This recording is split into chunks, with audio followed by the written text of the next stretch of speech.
Vocês estão bem? Já perguntou isso para a pessoa que está do teu lado aí? Você está bem? Fez um elogio? Faça um elogio para a pessoa que está do teu lado.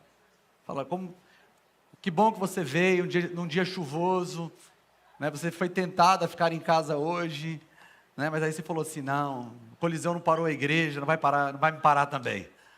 Glória a Deus. Amados, antes de nós ministrarmos a palavra, eu fui informado pelo nosso irmão Emerson, ele é um dos conselheiros do nosso,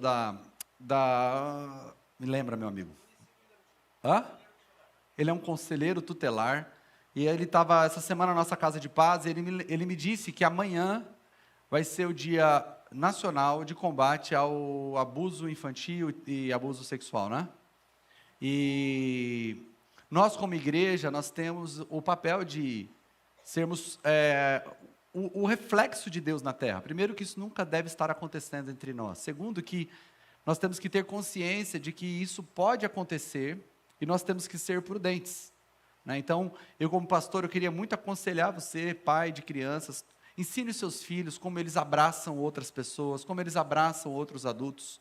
A igreja é um lugar de gente que está buscando ao Senhor, mas nós não conhecemos todo mundo. Então, às vezes a criança é tão inocente, e às vezes ela vem correndo, abraça, pula no colo de todo mundo, e você tem a obrigação de ensinar seu filho, sua filha a se proteger de tudo isso.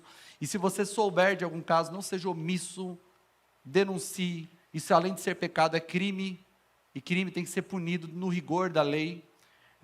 Vocês nos conhecem, sabem como nós somos atentos com a questão do pecado, mas quando o pecado está falando de pessoas que não têm condições de se defender, nós precisamos ser os defensores, amém? Então, que você realmente seja um educador na tua casa, não espere que a escola tenha que ensinar teu filho como se portar, seja você que ensine o seu filho, você que oriente o seu filho, sua filha. Hoje nós sabemos que não tem mais, o Emerson estava me contando algumas histórias, hoje não é só homem, mulher também abusa. Ele me contou casos que eu não acreditei, eu falei, Emerson, não é possível que essas coisas aconteçam. Então, abuso vem dos dois lados, de homem e de mulher, não escolhe ser menino ou menina que serão abusados. Então, que vocês possam, como igreja, além de estar atentos ao que acontece ao redor, que vocês também sejam aqueles que instruem os seus filhos, como eles devem se portar diante de qualquer situação, né? Meus filhos, eles são instruídos, quem é que pode vê-los nus, só eu e a mamãe que podemos ajudá-los. Então, vocês têm que ensinar, vocês têm que tomar cuidado, vocês têm que ser prudentes com os seus filhos, mas não é só isso, não é só ser prudente com os nossos filhos, nós também temos que estar atentos ao que acontece ao redor, para protegermos as famílias, amém, queridos?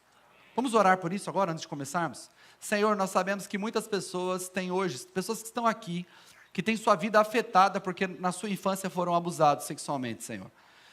Ou até mesmo moralmente, ou foram agredidos, né, na sua infância, e nós sabemos o quanto isso mexe com a história dessa pessoa inteira. Então nós oramos nesse momento, para que a igreja seja atenta, como a tua palavra nos diz, simples, Senhor, como a pomba, mas também astutos como a serpente, que nós possamos ter um olhar atento ao nosso redor, que nós nunca venhamos encobrir nenhum caso ao nosso redor, pelo contrário, que nós estejamos dispostos a proteger o que há de mais precioso, que são as crianças, Senhor, que não conseguem se proteger sozinhos. Nós temos uma posição muito clara contra o aborto, Senhor, mas nós também queremos dizer que nós também temos uma posição clara contra o abuso de crianças que já nasceram. Nós continuamos sendo o protetor delas, Senhor. Então nos dê força e sabedoria para lidarmos com isso, e coragem para enfrentar qualquer tipo de situação como essa, em nome de Jesus, amém e amém. Deus abençoe, amados. Glória a Deus. Eu queria muito que você abrisse a tua Bíblia na carta de Paulo aos Romanos, no capítulo 10, mas enquanto você vai abrindo, quero muito te contextualizar. Nós estamos vivendo o mês das casas de paz, e nesse mês, é um mês que nós abrimos as nossas casas, e todos os life groups, né, que são as nossas células, se multiplicam em outras casas, que poderão se tornar também novos life groups, mas o objetivo principal desse mês é anunciar a palavra do Senhor às pessoas que ainda não conhecem, e reafirmar no coração daqueles que já conhecem a palavra do Evangelho, porque às vezes nós nos esquecemos qual é a palavra que nos foi dada.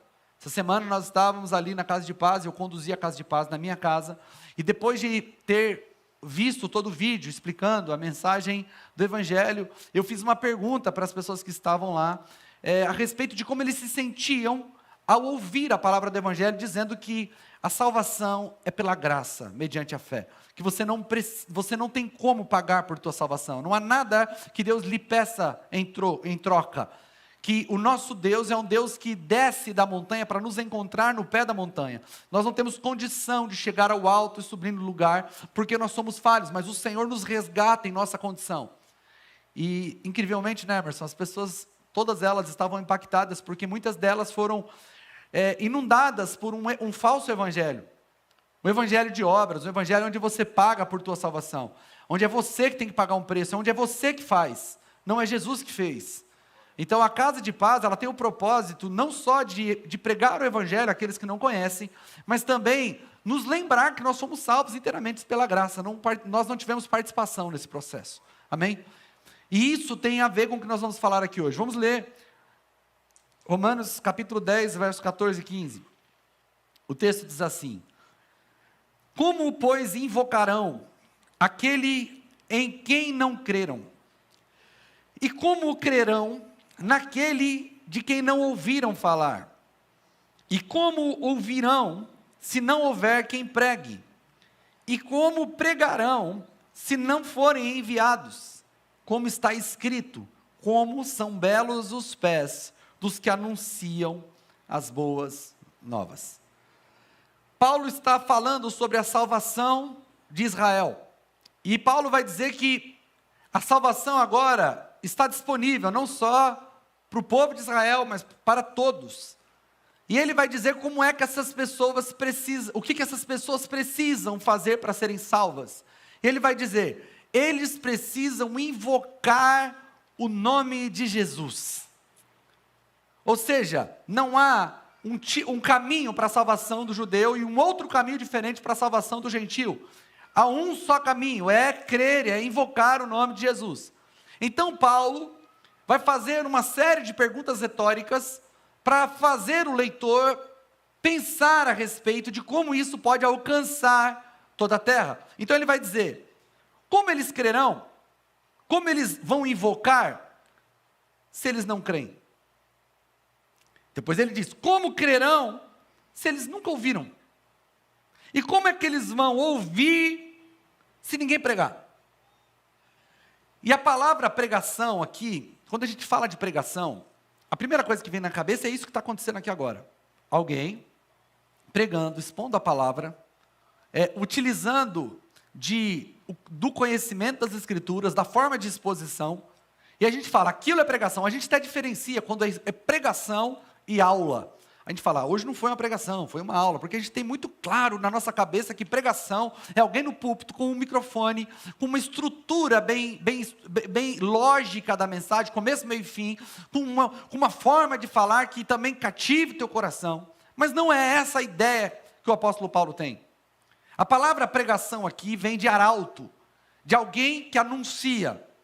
É o tipo da pessoa que vem, numa época onde não tinha internet, numa época que não tinha televisão, que não tinha rádio, aonde as notícias do palácio, as notícias do reino, eram informadas por um arauto, que vinha num lugar onde as pessoas estavam. Talvez você tenha visto isso de uma forma mais moderna, em algum filme da Idade Média, onde aquela pessoa vinha, abria um rolinho e falava, o rei manda avisar, que tal, e dizia toda a informação. O que Paulo tem em mente é muito mais próximo do que temos hoje de propaganda, do que isso que está acontecendo aqui agora. A ideia de Paulo é, mais ou menos assim, imagine você, que alguém abre uma loja, faz um investimento muito bom, coloca uma recepção maravilhosa, uma maquininha de café, uma bolachinha, produtos maravilhosos na prateleira, produtos bons, bem selecionados, com preço bom, tudo bom, perfeito. Mas ele coloca uma porta fechada por conta do ar-condicionado, mas não põe nenhuma placa na frente dizendo o que é aquilo. Não fala para ninguém o que é aquilo. Paulo está dizendo assim, como chegarão até essa loja se ninguém informar que ali tem uma loja? Mais ou menos essa lógica que Paulo está usando. Como que as pessoas comprarão, como as pessoas chegarão até esse produto, se não houver alguém que informe que existe alguma coisa ali? Nós brasileiros, nós ainda temos a capacidade de ver um negócio bonito, porta fechada, bater lá e, né, o Bruno tem uma loja de roupa que trabalha com porta fechada. Você chega lá, toca a campainha e entra, mas tem uma uma placa bonita lá na frente. Mas como é que o brasileiro ainda vai chegar numa porta de vidro, bater lá no vidro e falar, o que tem aí dentro? Estou vendo que tem uma coisa nova aí, né? Mas não alcançará o potencial se não for anunciado que existe alguma coisa ali dentro. Então Paulo está dizendo, existe uma salvação que está disponível. É só invocar o nome de Jesus. É só clamar por Jesus. E ele vai dizer, como é que as pessoas vão invocar o nome de Jesus se elas não ouviram falar? E como que elas vão ouvir falar se ninguém vai pregar para ela? Como que ela vai crer se ela não ouviu? Como que ela vai ouvir se ninguém pregar? E como que ela vai pregar se alguém não enviar essas pessoas? Paulo poderia dizer, é só invocar o nome de Jesus, e Jesus vai fazer com que elas saibam de alguma maneira que Ele existe. Paulo não, Paulo está dizendo, existe um caminho pelo qual Deus escolheu que as pessoas invoquem. E o caminho é a pregação. Quando nós olhamos para tudo isso, algumas coisas nos vêm à cabeça. Nós estávamos, semana retrasada, eu preguei numa conferência essa mesma mensagem, e na semana anterior à conferência eu estava no carro e eu decidi provocar a minha família, estava ali, tinha 2 sobrinhos, estava o meu irmão, e eu os provoquei com uma frase de São Francisco de Assis que diz o seguinte, pregue o evangelho em todo tempo, se necessário use palavras. Eu queria saber o que eles pensavam, e houve uma grande discussão dentro do carro, mas eu queria chegar com eles nesse ponto. Eu entendo o que o autor está dizendo. Pregue o evangelho em todo tempo, se precisar use palavras. Ele está dando uma ênfase ao comportamento das pessoas que pregam. Ele está dizendo que sua vida pregue, que as pessoas te olhem no trabalho e que sua vida possa testificar de Jesus. Eu entendo tudo isso. Que os seus vizinhos te olhem e que o seu comportamento testifique o nome de Jesus. Ninguém vai ouvir o evangelho de um vizinho que vive gritando dentro de casa. Ninguém vai ouvir um amigo do trabalho que só reclama quando chega. Ninguém vai ouvir um chefe injusto. E ninguém vai ouvir um empregado reclamão. Eu entendo o que o autor está querendo dizer, mas não tem como concordar com a frase toda. Porque a pregação sempre será o anúncio de uma boa nova. As boas atitudes, um bom comportamento, deve preceder e acompanhar a pregação do evangelho, mas nunca deve substituir a pregação do evangelho. As pessoas precisam ouvir falar de Jesus, as pessoas precisam ouvir falar do evangelho, as pessoas precisam ouvir falar do que irá acontecer com eles após a sua morte, as pessoas precisam ouvir falar do plano eterno do Senhor. As pessoas não podem passar por nossas vidas, se impressionar com o nosso comportamento, nos amar por conta de nosso amor, de nossa vida que testifica a respeito do Senhor, e no final nós saímos da vida delas, e nós não utilizamos todo esse capital de boas ações para pregar o evangelho. A pessoa nos respeita, a pessoa nos admira, a pessoa nos escuta, a gente fala com ela sobre todas as coisas, mas nunca falamos sobre o evangelho. Então, se essa frase tem te iludido ao ponto de dizer assim, não preciso falar nada, a minha vida já fala. Não, sua vida prepara, mas Deus te deu uma boca para pregar, para você falar de Jesus, para você falar do evangelho, para que as pessoas saibam o que está para acontecer, ou seja, nada substitui a pregação. Se você for para um país onde o cristão, onde não pode se falar do evangelho, se você for para a Coreia do Norte, país mais fechado do mundo, aonde se alguém for pego com uma Bíblia, até a 2ª geração é presa, até o filho é preso por conta da Bíblia, você não será perseguido, não será, se você viver uma fé íntima. Ninguém sabe, só você. Eu creio em Jesus, quem sabe? Não, ninguém sabe, ninguém nem precisa saber. Isso é entre eu e Deus. Então você pode ir para qualquer país, não, os cristãos serão perseguidos. Não é todo cristão que vai ser perseguido. Vai ser perseguido o cristão que fazem 2 coisas: manifesta a sua fé publicamente e prega o evangelho. As pessoas são perseguidas em países onde o evangelho onde não pode ser pregado o evangelho, porque elas fazem 2 coisas: elas congregam e elas pregam. Se você for na China, porque na China existe uma igreja que é autorizada, mas é uma igreja que está sob a tutela do governo, que é pregado, precisa passar pelo crivo do governo. E existe uma outra igreja, que é chamada de igreja subterrânea, que é a igreja que não se submete ao governo. E essas pessoas precisam congregar em lugares escondidos. Existem relatos, estava ouvindo agora o pastor Jonatas Dantas, e ele falando sobre como acontece em alguns países. Ele falou que tem países que você passa na casa onde está tendo culto, e você sabe se está tendo culto, se a luz está acesa. Não pode ter mais do que 5 pessoas no culto, para não chamar a atenção. E as pessoas arriscam sua vida, sua liberdade, para congregar. O batismo é uma manifestação pública de sua fé. Ninguém vai ser perseguido se crer e não batizar, mas se em alguns países, se você tomar a decisão de ser batizado, você será perseguido. Eu vi uma história do pastor Abe a respeito de salvação que está acontecendo no Oriente Médio, e uma das histórias que me chamou a atenção foi a história de uma menina que creu no Evangelho. O problema não era em si crer, porque a comunidade ali islâmica, ela até tolerava a presença da igreja naquele lugar. Tolerava a presença da igreja para que os cristãos que vieram de outros países, ou famílias cristãs, congregassem. O que eles não queriam era conversão de pessoas do islamismo ao cristianismo. E eles toleravam, porque havia muita questão social, então as crianças podiam ir na igreja, os pais não implicavam tanto com isso. Mas se decidissem se batizar, aí é quando começava o problema. Essa história me chamou a atenção, porque a menina creu no Evangelho, e ela procurou o pastor e disse: eu quero ser batizada. Só que ela havia passado para fazer faculdade na Inglaterra, na faculdade em Oxford. E o pastor, muito temeroso, disse assim para ela: olha, vamos fazer o seguinte, não batiza agora não. Vai para a faculdade, batiza lá na Inglaterra. Informa os seus pais por telefone que você foi batizada. Dependendo como for, você nem volta mais para cá. Por quê? Porque muitos filhos eram espancados até a morte, e principalmente se fossem meninas. Então o pastor falou: é até um conselho sábio, você creu, está tudo certo, batiza lá. Mas a menina disse assim: pastor, como que eu vou ficar com meu Senhor, que não teve problema em morrer por mim? Como que eu vou dizer para Ele que eu tive medo de morrer por Ele? Então o pastor respeitou a decisão dela, e o que aconteceu com aquela menina foi exatamente isso. Quando ela batizou, ela foi espancada até a morte por seu pai. Ou seja, nós só seremos perseguidos se nós fizermos o que as Escrituras manda: pregar, congregar, informar publicamente. Se você for um cristão 007, você nunca será perseguido. O que é o cristão 007? Ninguém sabe que você é cristão.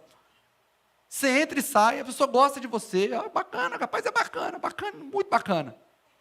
Mas ele nunca fala a respeito de sua fé. Ele nunca diz a respeito, ele nunca fala sobre o que ele crê. Ele nunca fala sobre o que Jesus fez na vida dele. Eu quero te mostrar esse contraste na vida de 2 homens nas Escrituras. Eu quero que você abra comigo, segunda carta de Pedro, capítulo 2, do verso 5 ao verso 8.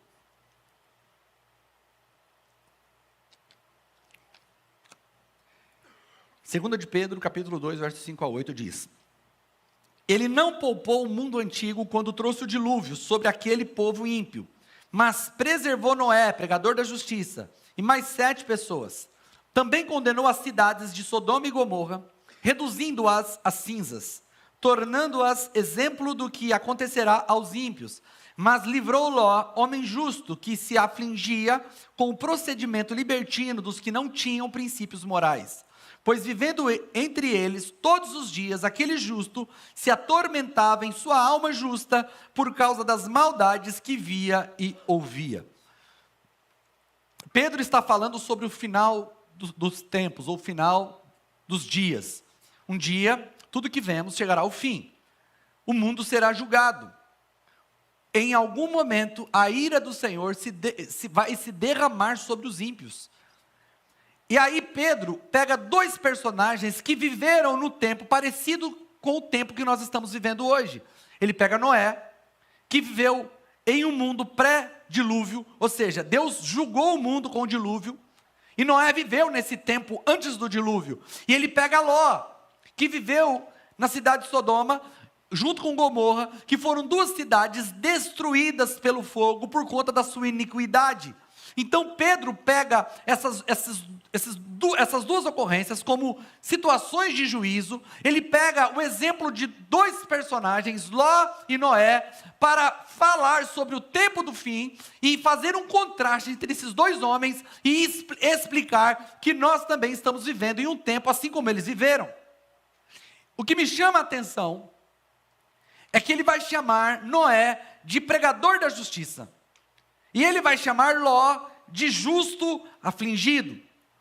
Por que a Bíblia vai chamar Noé de pregador da justiça? Quando a gente lê o livro do Gênesis, nós não temos com exatidão o tempo em que Noé demorou para construir a arca.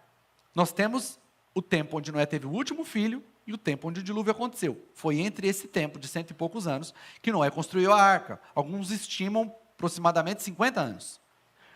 Gênesis não vai dizer o que Noé fez no período de construção da arca. Não fala o que ele fez. Gênesis não vai falar. Inclusive, quero abrir um parênteses. Existe um streaming chamado Eden Plus. Eu queria indicar esse streaming para vocês. É um streaming cristão, com documentários cristãos, filmes cristãos, todos os desenhos ali para seus filhos. São desenhos cristãos, seu filho vai assistir só bom conteúdo, e ali tem documentários incríveis, inclusive um documentário muito importante, mostrando cientificamente o que aconteceu no dia do dilúvio, muito importante para você como cristão, se informar com conteúdos desse tipo. Então, depois se você quiser saber exatamente, me procure, para que eu possa te passar, porque tem sido algo que tem abençoado a minha casa e a minha família. Fechando parênteses, Gênesis não vai dizer exatamente o que Noé fez, mas Pedro vai trazer clareza. Vai chamar Noé de pregador da justiça, o que quer dizer que Noé, enquanto construía a arca, que já era uma baita plataforma para chamar a atenção. Para você ter uma ideia, as medidas da arca, a arca tinha 135 metros de comprimento, 22 metros e meio de largura, e tinha uma altura de 13,5 metros. A altura da arca era aproximadamente um prédio de 5 andares. Nós temos aqui provavelmente 30 metros, 25 metros. Então, o comprimento dela era quase 5 vezes o tamanho da igreja. Tinha 22 metros de largura, um barco enorme. A forma que a Bíblia descreve a arca, ela não era um barco para navegação, ela era um barco para suportar tormentas, ou seja, Deus mandou um projeto para Noé, para que esse barco subisse e suportasse as tormentas, só isso, não era um barco para ir para um determinado ambiente, não tinha motores, não tinha vela, não tinha nada, era uma arca, para cuidar e salvar aqueles que estivessem dentro dela. Pedro vai dizer que enquanto essa plataforma era construída, ele era aquele que pregava a justiça, ou seja, as pessoas deveriam perguntar. Nós não precisamos ser muito criativos para imaginar que alguém construindo algo desse tamanho, que demorou tantos anos para ser construído, que as pessoas não iam lá e falavam: o que você está fazendo, cara? Como é que você vai levar esse barco até o mar? Como que você vai... Não tem água aqui, meu amigo, tem um rio do lado. A Bíblia diz que até aquele tempo não tinha caído chuva sobre a terra. As plantas cresciam porque o orvalho vinha de baixo para cima. Então, ou seja, o povo nem conhecia chuva. Aí Noé falava: sabe o que vai acontecer? Deus vai trazer um juízo sobre a terra. Vai cair chuva. Vai encher isso aqui tudo. Isso aqui é para que a gente seja salvo. Eu fico imaginando o pessoal olhando para aquele negócio, olhando para Noé. Eu falei: esse cara é louco. Mas a Bíblia diz que Noé conseguiu convencer a tua família.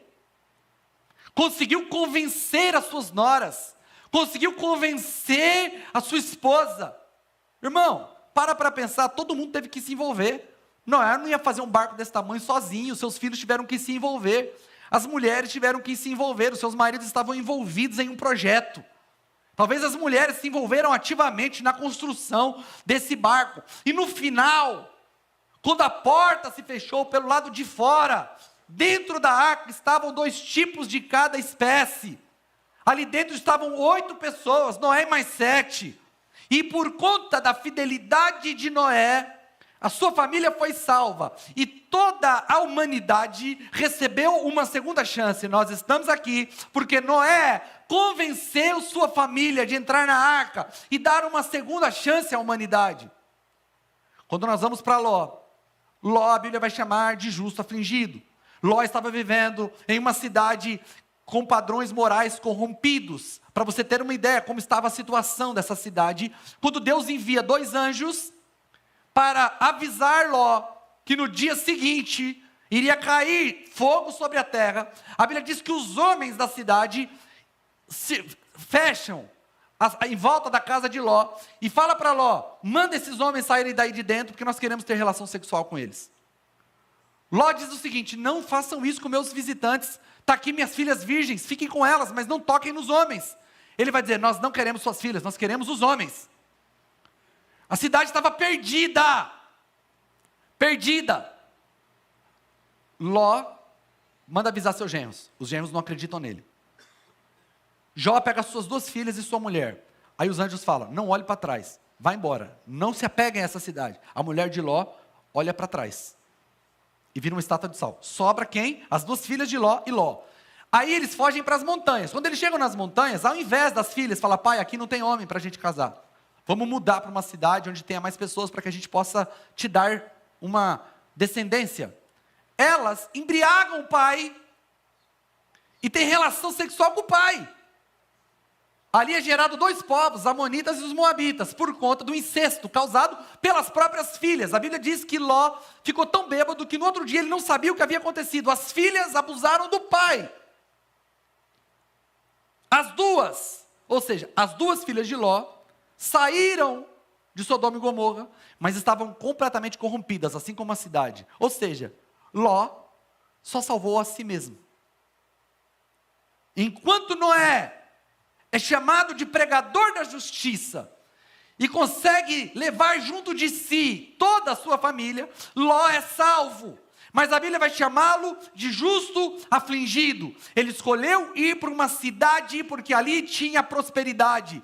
E ele viveu anos naquela cidade. A Bíblia vai dizer que quando Ló se separa de Abraão, ele se separa porque o seu rebanho cresceu demais, e os seus empregados, ou seja, os seus pastores que cuidavam das ovelhas, já estavam tendo problema com os pastores de Abraão.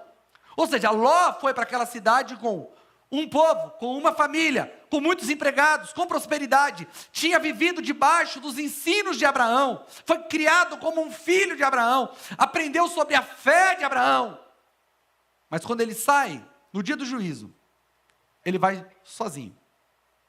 O texto de Pedro não está querendo dizer que Ló era inferior a Noé. Ele está dizendo que os 2 foram justos, que os 2 viveram em um tempo pré-juízo. Ou seja, ia acontecer o juízo, eles viveram. Então o texto não está fazendo essa análise. Mas o autor não coloca a nomenclatura desses 2 personagens à toa.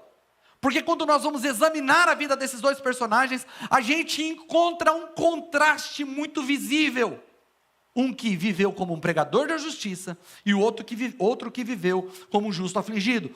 O justo afligido, que é o termo escolhido por Pedro, é a característica daquelas pessoas que sofrem com o que está acontecendo no mundo. Ela fica escandalizada com as notícias. Ela vota contra a ideologia de gênero. Ela acha um absurdo o que está acontecendo no mundo. Ela sofre, ela fala, ai Jesus, volta logo, porque esse mundo está perdido, eu não suporto mais. Essa pessoa é justa. Foi transformada pelo Evangelho. Essa pessoa ama Jesus de verdade. Mas ela está afligida, mas ela não está pregando o Evangelho. O problema é que o resultado de pessoas que vivem afligidas, mas não pregam o Evangelho, são pessoas que terminam suas vidas e não conseguem pregar o Evangelho nem mesmo para os seus filhos. Porque eles não suportam nem a justiça na vida dos filhos, mas eles não estão vivendo como pregadores da justiça. E o problema de justos afligidos, que não pregam o Evangelho, é que eles ignoram 2 ênfases do Evangelho. O Evangelho de Jesus é um só, mas ele tem ênfases diferentes. Quando Paulo fala do Evangelho, Paulo está dando ênfase no Evangelho da salvação. Quando Jesus fala sobre o Evangelho, Jesus está dando ênfase no Evangelho do reino. O Evangelho da salvação é que haverá um juízo sobre a terra. E todos aqueles que não estiverem em Cristo, Cristo é a nossa arca, em Cristo nós temos salvação. Não é por mérito. Qual é a boa notícia? A boa notícia não é dizer ao mundo que eles morrerão e serão condenados ao inferno por toda a eternidade. A boa notícia é que o preço já foi pago e que Deus é justo. Essa semana, quando nós estávamos na casa de paz, alguém disse assim, pastor, é difícil para mim entender esse Evangelho, porque a vida toda eu ouvi, Deus é amor, mas Ele é justiça também. E esse justiça também trazia assim, não pisa na bola não, que ele te corta o pescoço. E eu falei, deixa eu dizer uma coisa para você, essa frase está totalmente correta. Ele é amor e ele é justiça, e porque ele é justiça, ele não cobra 2 vezes o mesmo pecado. O seu pecado já foi castigado em Jesus. Por ele ser amor e justiça, ele não te condenará se você crer. O que eu preciso fazer? Você precisa crer em Jesus e fazer dele o Senhor de sua vida. Esse é o evangelho da salvação, porque nós sabemos que um dia o mundo será julgado. Mas o mundo, de forma geral, será julgado em um determinado tempo. Mas a morte é o fim das oportunidades. O escritor aos Hebreus vai dizer que compete ao homem viver uma só vez, restando depois disso o juízo. A oportunidade que uma pessoa tem de crer é enquanto ela está viva. O evangelho da salvação é dizer: ei, todo mundo será julgado. Todos estão perdidos, mas existe uma chance para você. Qual a chance? Você precisa crer em Jesus, se apropriar do sacrifício dele. É só isso, só. E o depois? Ele vai transformar o seu caráter, ele vai mudar a sua natureza, ele vai mudar os seus desejos, vai te tornar capaz de vencer os seus desejos pecaminosos. Nós vamos pregar uma série a partir de domingo que vem chamado Conversão. Nós vamos falar sobre a transformação que Deus faz na vida de uma pessoa. Mas deixa eu dizer uma coisa para você. Toda transformação é a partir da fé de uma pessoa que é transformada em seu interior, em sua natureza. Esse é o evangelho da salvação. E o evangelho do reino que Jesus estava pregando. Jesus está dizendo que ele não quer só nos salvar, ele quer nos inserir em seu plano. Nós pregamos aqui antes de eu viajar uma série toda sobre isso, mostrando que o pecado entrou no mundo, em Babel o pecado se consolidou, veio o Senhor, apresentou o seu plano de redenção por Abraão, mostrou, revelou-se a partir da nação de Israel, com o sonho de Nabucodonosor, ele mostrou que haveriam 4 reinos de proporção mundial, mas que Jesus viria exatamente no tempo do 4º império. Se você estudar o livro de Daniel, você vai perceber que o sonho de Nabucodonosor profetizou com exatidão a época da vinda de Jesus. Foram profecias que foram dadas e foram cumpridas. Isso nos mostra que, se ele cumpriu no passado, ele continua cumprindo agora. Nós precisamos dar credibilidade para as Escrituras. Mas enquanto o evangelho da salvação enfatiza a salvação pessoal, o evangelho do reino está dizendo que, assim como os homens construíram uma cidade para terem seus nomes elevados à altura, um dia a cidade celestial vai descer sobre a terra, e Jesus vai reinar sobre a terra, e nós reinaremos com ele por toda a eternidade.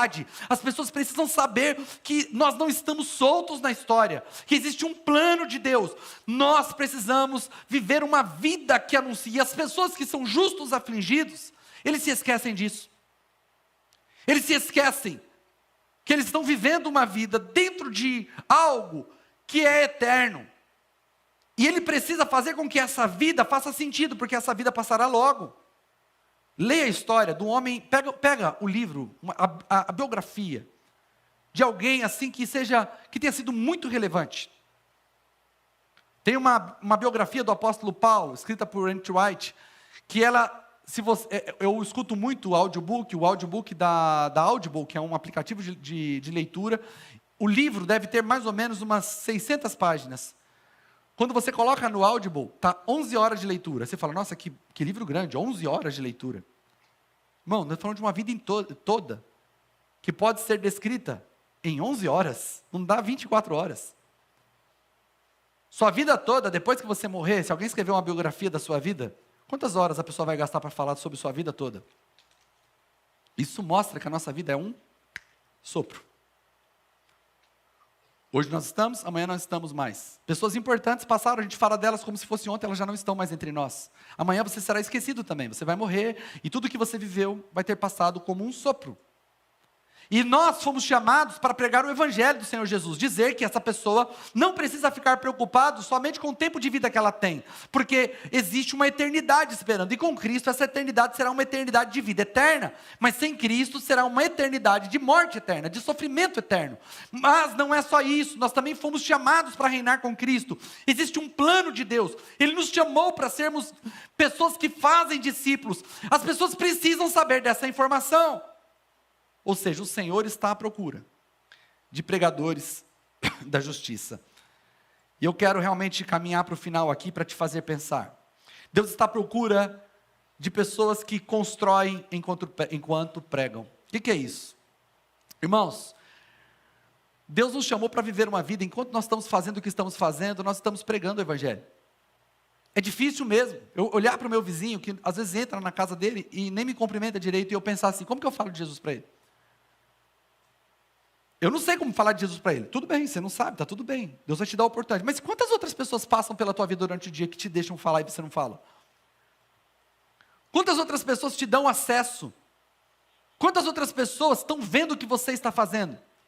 Que te deram acesso na vida delas?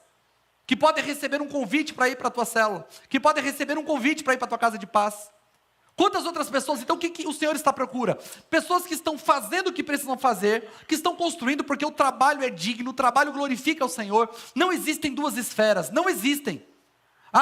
Para Deus é ir para a igreja e para mim é trabalhar. Não, tudo é de Deus. Quando você trabalha, você glorifica a Deus. Quando você organiza a tua empresa, você glorifica a Deus. Quando você atende bem seus clientes, você glorifica a Deus. Quando você faz uma gestão do tempo, você glorifica a Deus. Quando você faz uma gestão financeira adequada, você glorifica a Deus. Ao passo que quando você não administra suas finanças, você não está honrando ao Senhor. Quando você não administra seu tempo, você não está honrando ao Senhor. Quando você não lida bem com o teu humor e acha que está tudo bem, acordar e dormir com cara amarrada com todo mundo, você não glorifica ao Senhor.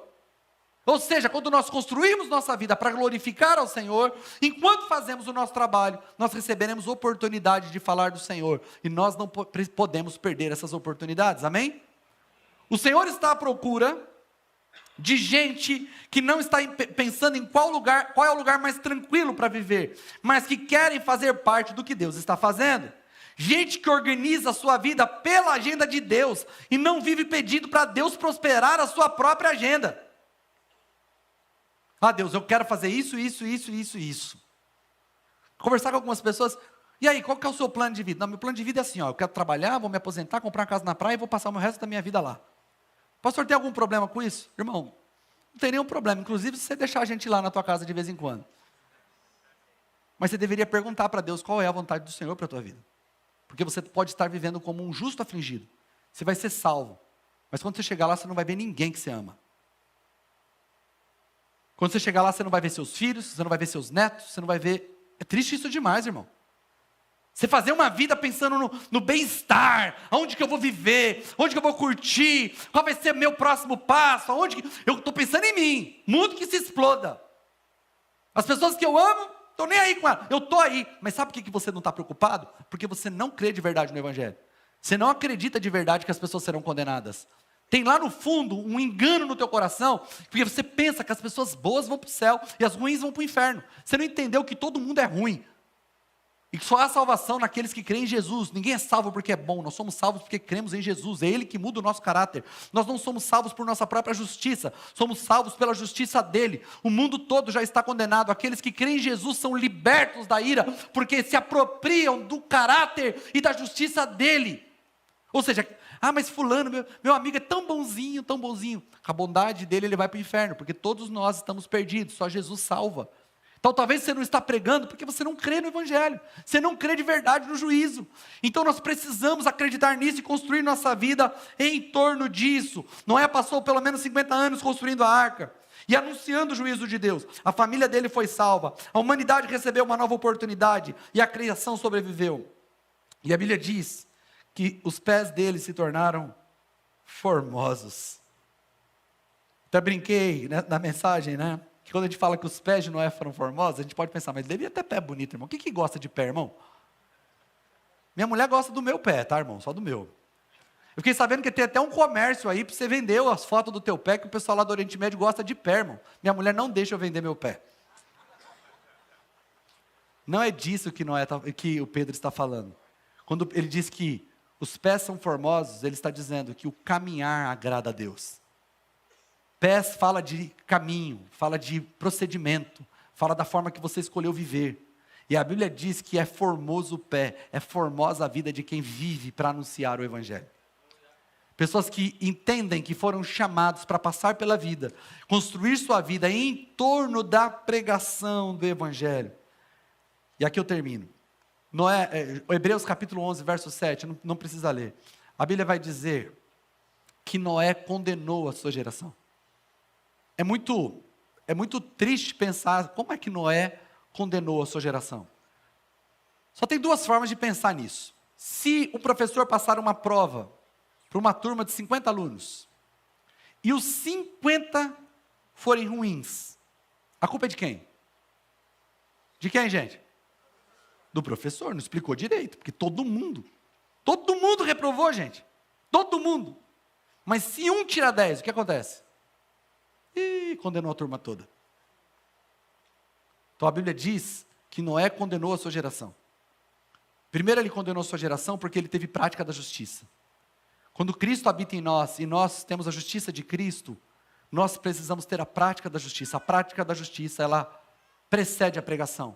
Mas Noé também condenou a sua geração, porque por mais de 50 anos ele anunciou a justiça. E as pessoas não creram. Pregar e ter sucesso não é pregar e as pessoas crerem.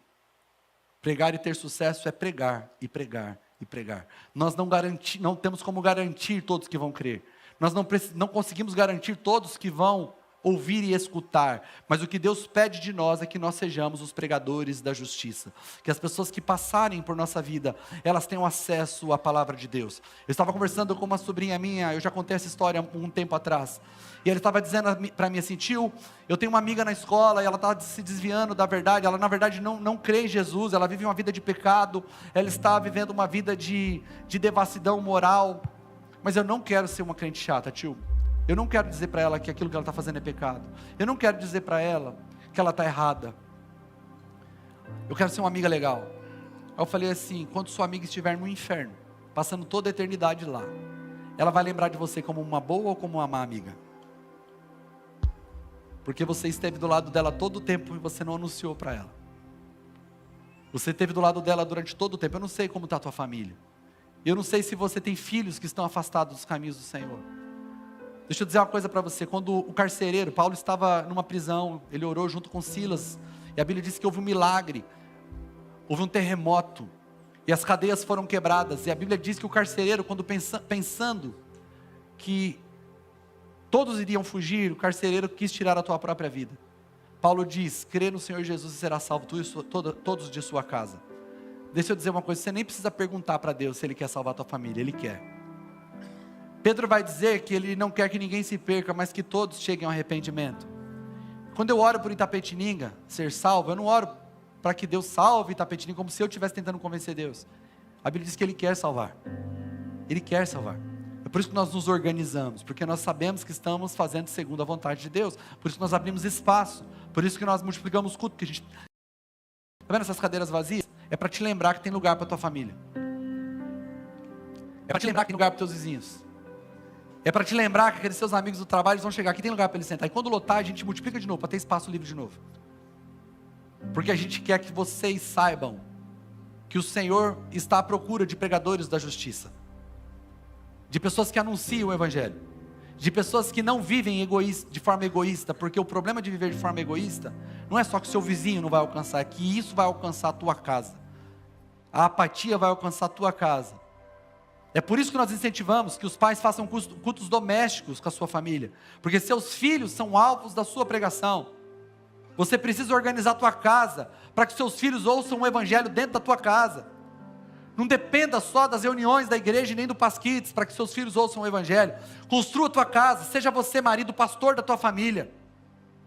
Ensine os seus filhos o caminho que devem andar.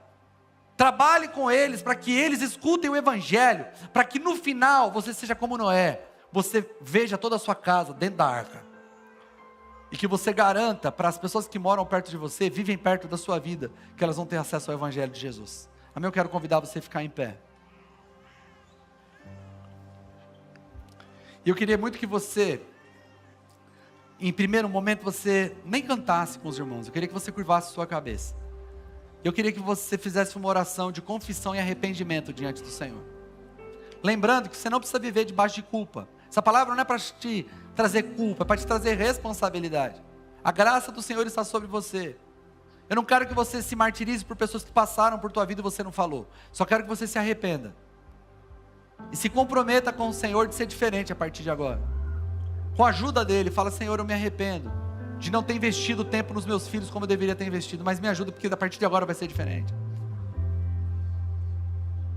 Me ajuda, Senhor, Primeiro você se arrepende. Depois eu quero que você comece a orar pelas pessoas que vierem à tua cabeça. Talvez existam pessoas na sua casa que você precisa orar por elas. Talvez exista um amigo do teu trabalho que você queira falar, mas você ainda não encontrou forma de falar. Talvez Deus te dê uma plataforma que as pessoas te escutam e você nunca inseriu o nome de Jesus, mas a partir de agora você vai começar a falar um pouquinho, para gerar curiosidade, para outras pessoas que vão perguntar, e para essas que perguntarem, você vai poder anunciar melhor a tua fé. Se sua família está aqui, se sua família crê, quero que você ore pelos seus filhos, para que seus filhos se tornem missionários onde eles forem, que seus filhos sejam pregadores onde eles forem, que tua casa seja uma casa que anuncie o Evangelho, com atitudes, com prática da justiça, mas também com palavras. Eu quero te deixar orar.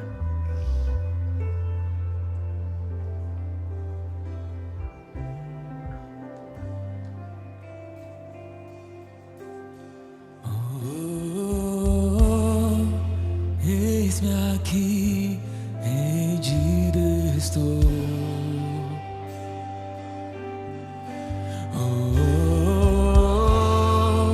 Eu sou teu e tu és meu.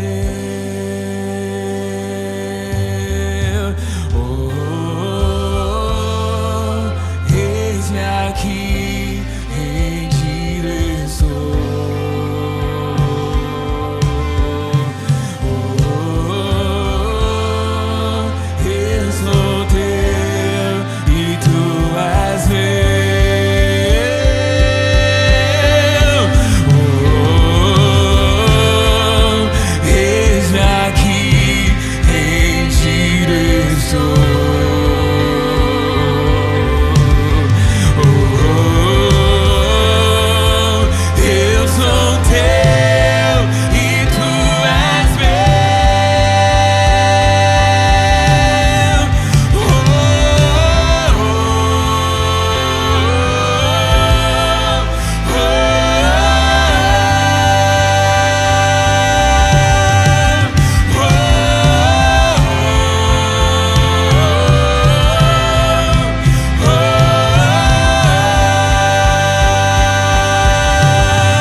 Aqui à frente.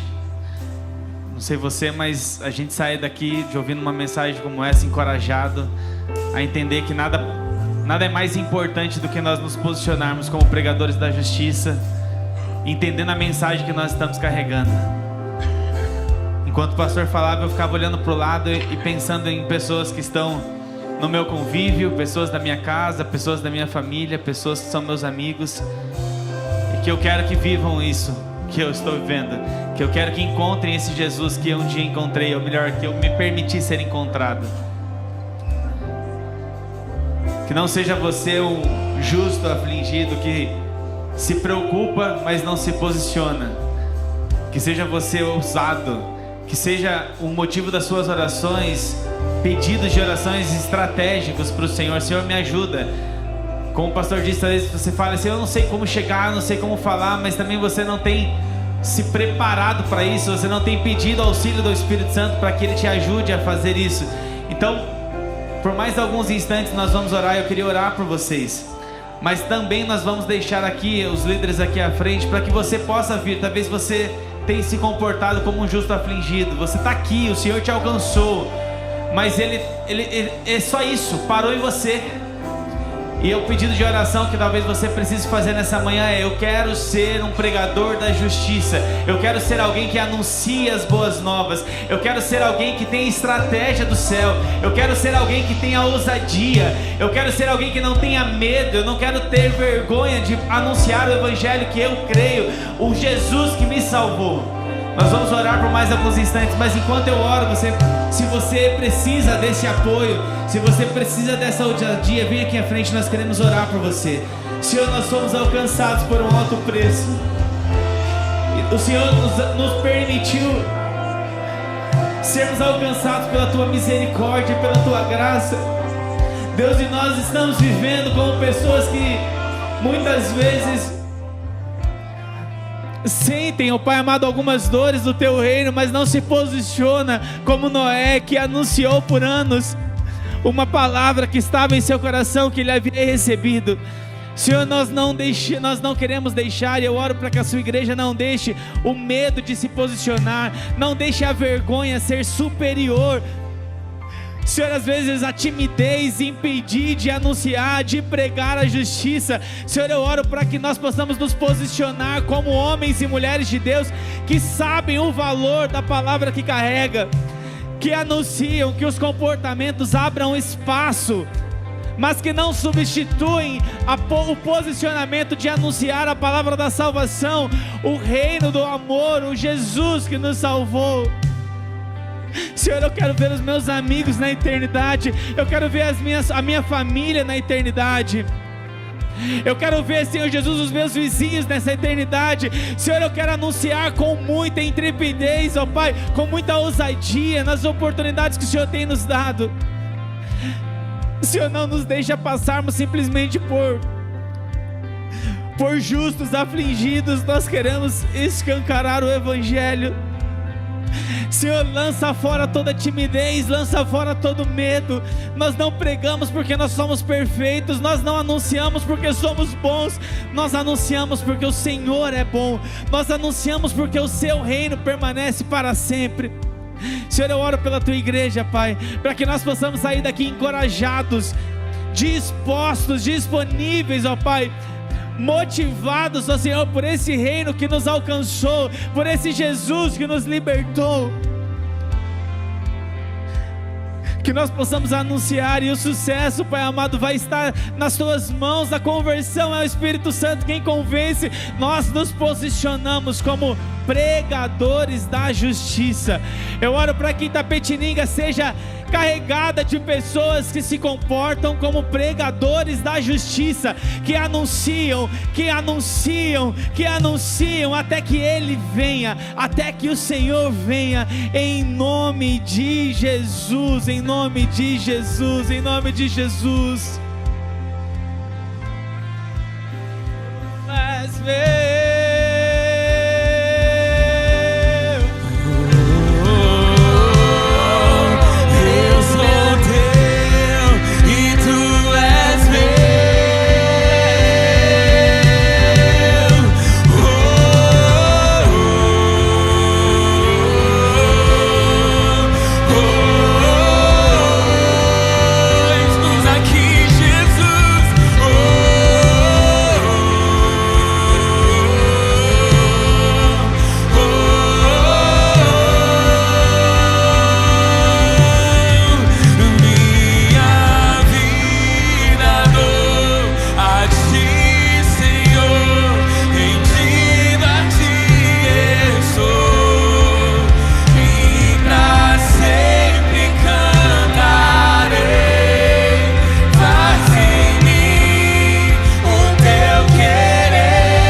você que se sente motivado, encorajado por anunciar como pregador da justiça, aplauda o Senhor Jesus bem forte.